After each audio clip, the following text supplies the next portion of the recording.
My tribe. Good to see you. 11:05. Beautiful day here. These crows are still here. Got about 50 crows in my yard. It's pretty cool. Really like those guys. Always good omens, in my opinion. I wanted to discuss the technology of belief. It just happened. Perfect example. It just happened with Kanye West. Let's take a quick look here. Kanye has rediscovered Jesus. This happened a couple times with him, where he's aligned with the archetype of Jesus. He's incorporated into his art, and people are calling him controversial for doing that. I guess you could say that, but really, it's an opportunity. It's a chance to enrich his image by embracing an archetype. All of us do this. We all have, even with humans, we do it. We have heroes. When I was a kid, I would look up to Evel Knievel and draw power from him before I would jump a ramp with my bike. It's you become invincible inside the ego of another person. This is straight up technology. It's belief technology. There's nothing wrong with that. But watching Kanye go through this transformation really worried me. He was basically taking the icon and placing it in front and saying that this is me. I am behind this. I am within this. I am the one that is presenting this to you. I am the gatekeeper of Jesus. And it was pretty blatant. Which again, I'm not even saying anything's wrong with that. But then look what happened today.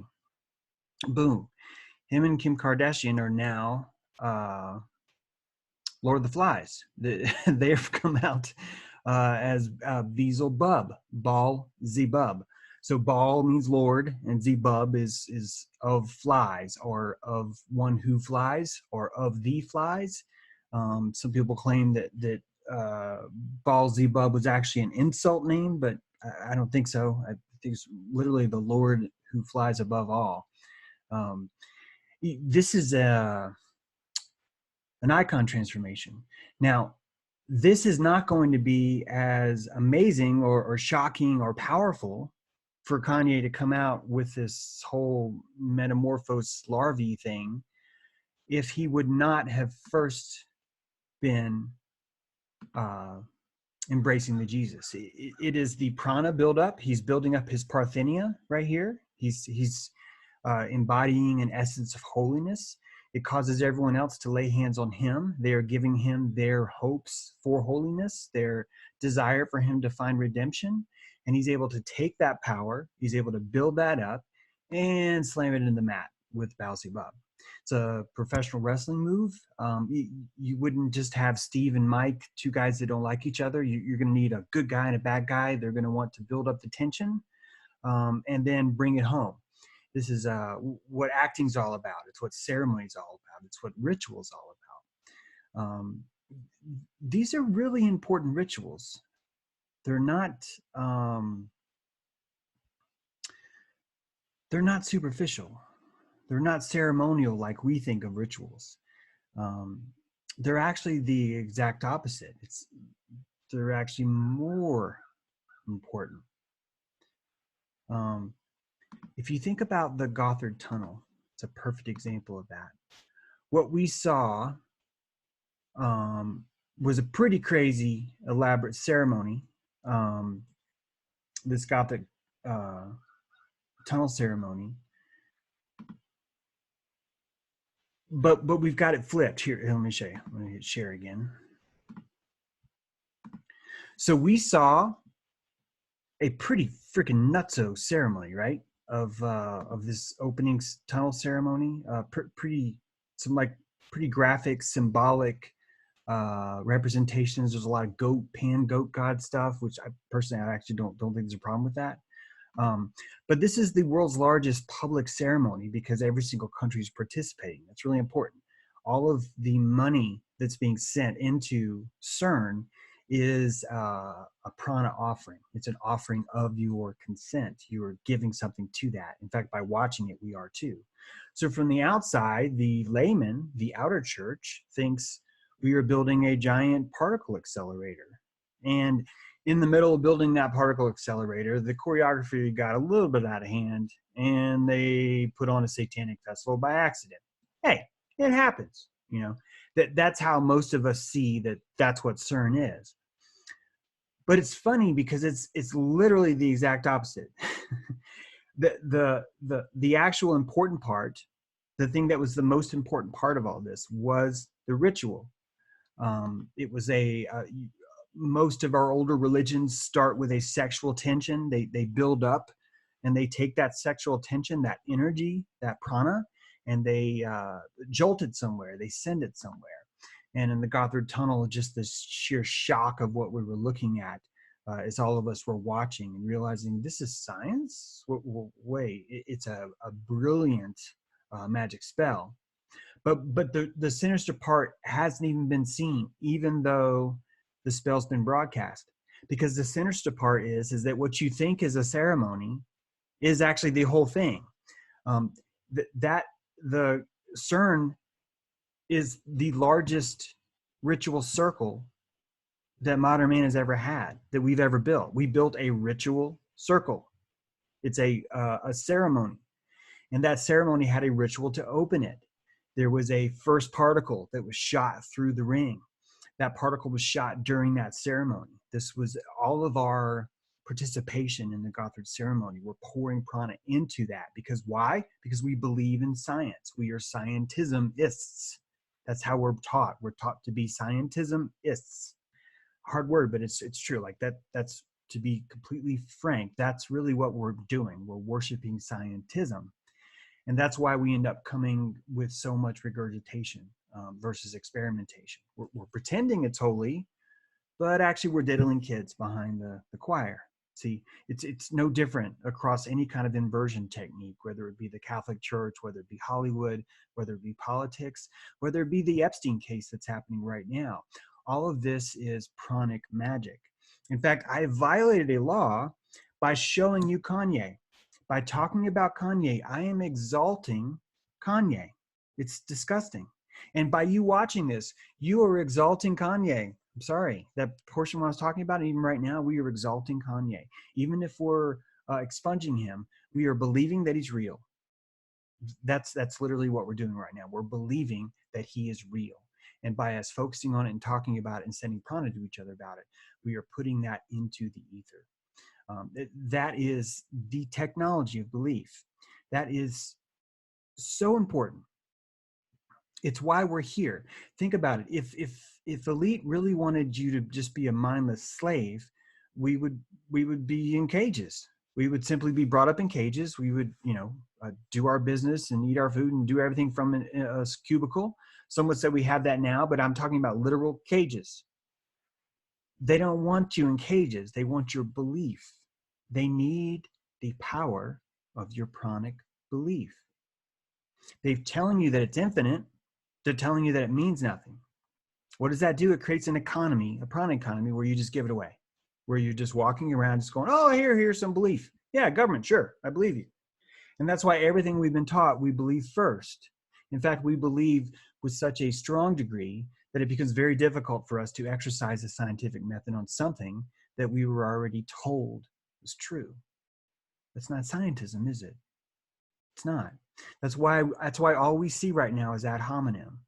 Ad hominem is a symptom of mind control. It shows a threat. They feel threatened by you, so they're ad hominem to fight back. But where does that threat come from? That threat comes from the threat to their belief. There are two ways of believing something. One is you can believe truth, and one is you can believe zeitgeist. These are totally different things in the land of dissonance. We have a land of dissonance, which means zeitgeist is going to be a different thing than truth. Even if we had a perfect world, I think these things would be different. Zeitgeist is the mall. Truth is the flea market. You're going to get zeitgeist that's going to taste good. It's going to fill you up fast. It's going to make you feel alive and exciting. It is the fast food meal of truth. Truth is the Brussels sprout. It is the cauliflower. It is the broccoli. These are things that are great too, but you only really appreciate them as a vibration. They are vibrating through you as the food is inside you, as it's digesting. The exact opposite happens with the mall food. So literally the exact opposite happens. At the very beginning, you receive the push, serotonin, the dopamine, everything's lit because you are now in shock, whether it be from sugar or whether it be from salt. And then from the rest of that, you are now suffering from that vibration. That's what Zeitgeist is.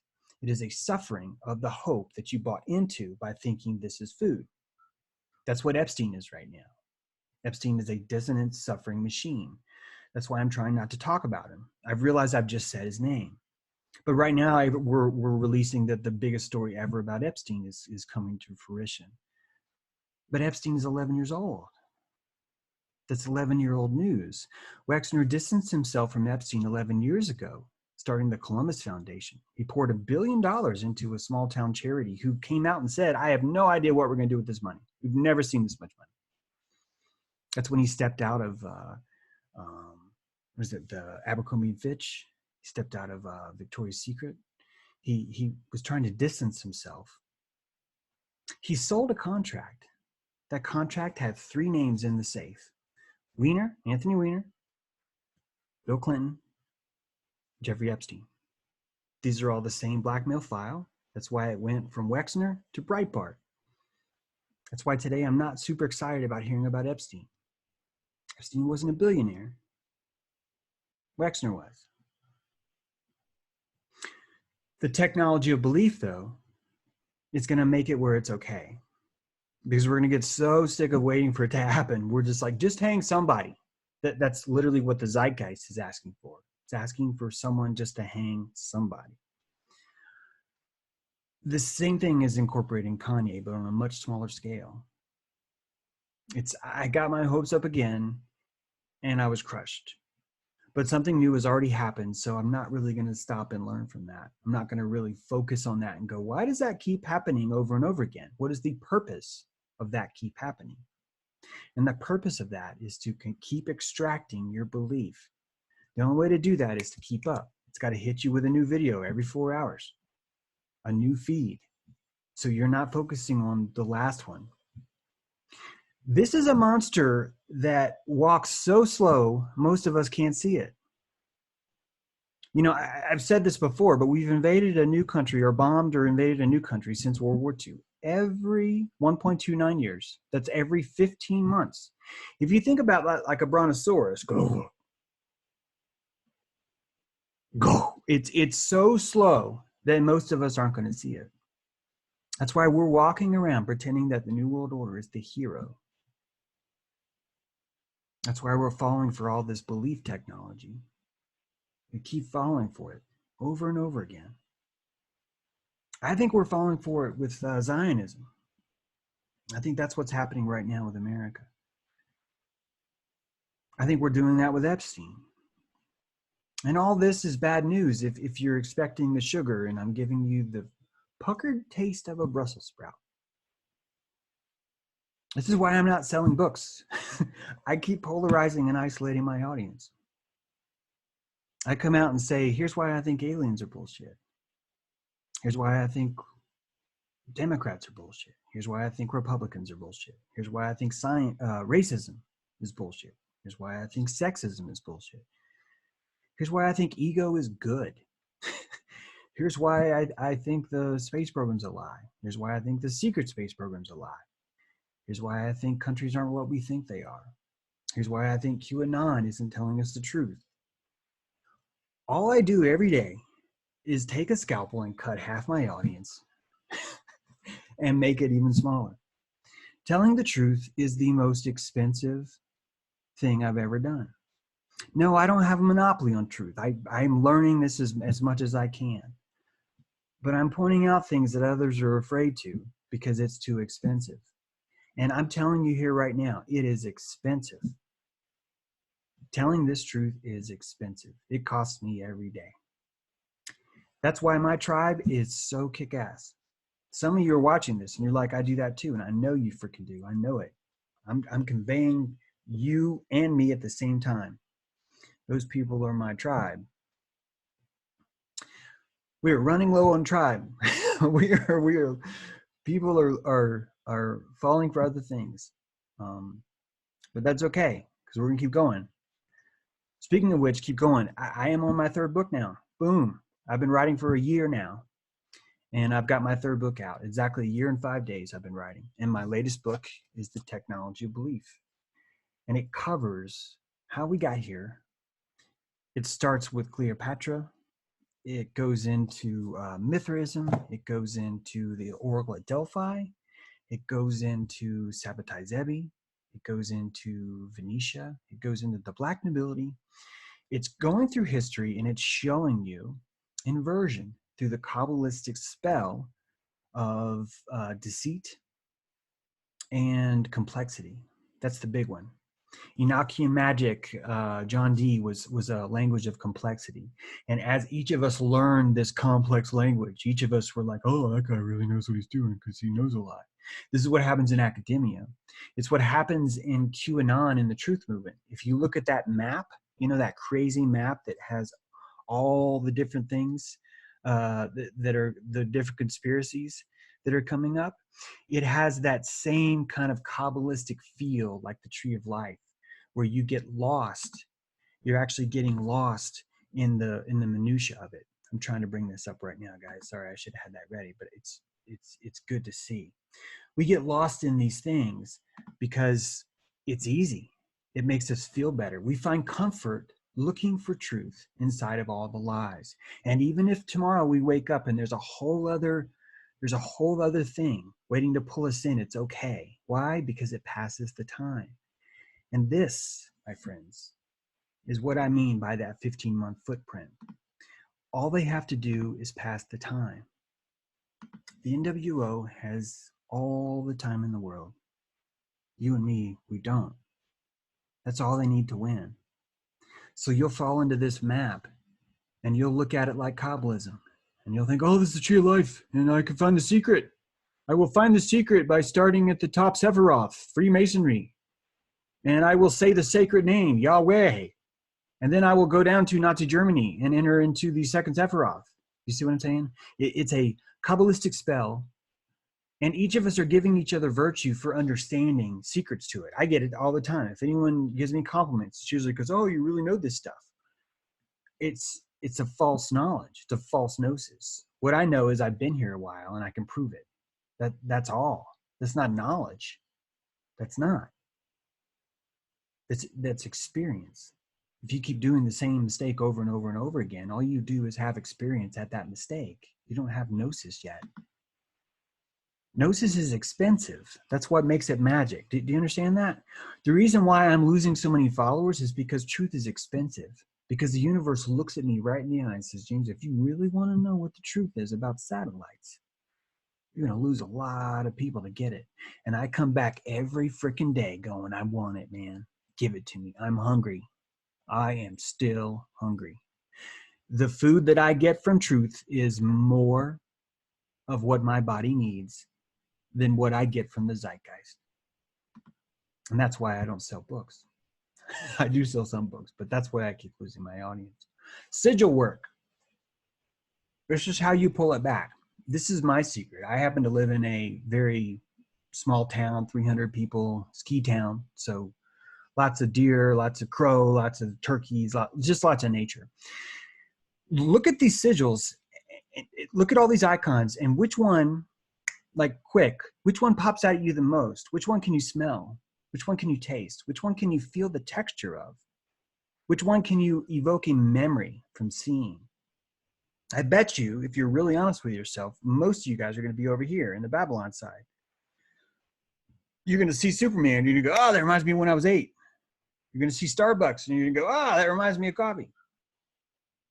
McDonald's French fries, Bluetooth connection, Nike swoosh victory, Facebook, social media, Pinterest, Apple, cool, right? Shell, go, Instagram, virtue, Mercedes, style, Playboy Bunny, sex, right? Olympics, winning, victory. All these are sigils, and they're supercharged every day. And that's the prana. That's the technology of belief that I've written about in this book. That's the prana that's coming out of you, that's pouring. When you see that power that you get from this sigil, that's actually you pouring energy into it. I know it doesn't feel that way. It's the exact same take as a coaxial fear. Saying coaxial because there's like a two-part communication with fear. What's happening inside you when you have fear is all the adrenaline's building up, which means your body's actually doing the opposite of fear. It's like, let's go, man. Let's freaking take on this threat. But your neocortex or your limbic system or whichever one's going to make that decision in this case is telling you, holy shit, we do not have enough power for this. It's what feels like something fear that's sucking power out of you is actually the exact opposite. It's filling you up with power, but you don't feel worthy of that power. So it ends up fooling you. You fool yourself by your lack of self-worth. The exact same thing is happening with these sigils. You're being told that the Mercedes logo makes you important, makes you feel a man of stature or a woman of stature, but it's actually the opposite. You are taking your stature and you're pouring it into that sigil, which is why it feels that way. It's the sugar. It's the vibration up front. Meanwhile, over here in nature, you've got a completely different experience going on. The American chestnut, tallest, biggest, gigantic tree in the forest except for sequoia. Right now, they're dying. Every time they get to be a teenager, they're dying with the blight. The hemlocks, the maples, the tulip poplars, the elms. All these guys are sigils that we don't know, that we're out of touch with, myself included. We're out of touch with these sigils. The first thing, we didn't go straight to oak, you know? We didn't go straight to one side. We've been trained to feed the sigil. And that is what this guy knows how to do. That's what they all know how to do. They know how to train the sigil. And you're learning that too. We both are. That's why I wrote this book. Might sound like I'm pushing my book. I am. I've got a fourth book that's going to flip people out. It's a sci-fi book. First time I've done that. But it's uncovering the truth of a lot of stuff. It's actually uncovering why these ceremonies are so important. Why it's a pretend ceremony inside CERN. They're pretending like this is all about the science they're doing inside. But that's the ceremony that's required to make all of us believe and go along with, let's open a giant ritual circle, open a portal to hell, and call Beelzebub. Let's call him for it. Let's bring him in. Because that's what we're doing in plain sight. And if you think about why, picture yourself as what these people are calling God. Picture yourself as that God. I realize that's a little blasphemous, but keep in mind, this is what these people are calling God. Picture yourself as that God. And you're looking down at earth, and now you're saying, well, what are they doing? Oh, they've just built a giant ritual circle. Oh, that's interesting. Oh, that's nice. They built a ritual circle. Oh, there's a goat god, and they're having sex with each other. Oh, it's an affront. They hope it's an affront to God, or they hope it's an appraisement of God. See, here's the thing about prana economy, the thing I talk about in my book. It doesn't matter. If they hate or if they love, both are exalting. Why? Because of how powerful the belief is inside you. That is prana inside you. It's literal syrup. It's plasmic syrup inside of you. And when you believe in someone, you're sending it to them. I know this is true because I get comments sometimes. People say, oh, James, I really like your writing. I feel that prana. I feel it. I'm like, oh, wow, that feels great. And I charge it and I use it as I'm writing more books. That's why I'm on book number 4. I would have zero prana if on book number 1, everyone said, this is really awful. I don't know why you're getting up in the morning. I would have zero prana from that. And I'm not the kind of dynamo where I can generate my own prana in such a degree where I'm going to come out with 3 or 4 books. This is the prana economy. What's happening underneath us is so much more important than what's happening on this superficial level, this idea of when we're talking about, oh, this is our intellectual thoughts. Most of us don't even follow our intellectual thoughts. All of us do not follow our intellectual thoughts as much as we follow the emotional kick behind them, the chemical prana economy we set aside. That's why I can show you a video. Sorry, I don't have it queued up, but I can show you a video of a goose holding off 7 bulls that are in a circle around him. He's a little guy, but it's the prana economy underneath that's really dictating what's happening there. He has more will than the bulls. He has more willingness to get it. And that's why Zeitgeist keeps winning. Because truth is only going to go so far and go, I'm sorry, this is now corrupting who I am. I cannot pursue this anymore. I have to stop now. Zeitgeist says, no, bring it. I'm hungry. I just want the attention. So we're learning these lessons, aren't we? That's probably why we're here. We're learning this stuff. Please like and subscribe. Please consider buying my book. I've got 3, but this is my newest one. It's a good one. I also have Blueprints of Mind Control. Maybe consider doing that. I'll take that prana. It will be well spent. I swear it'll be well spent. Thanks for listening.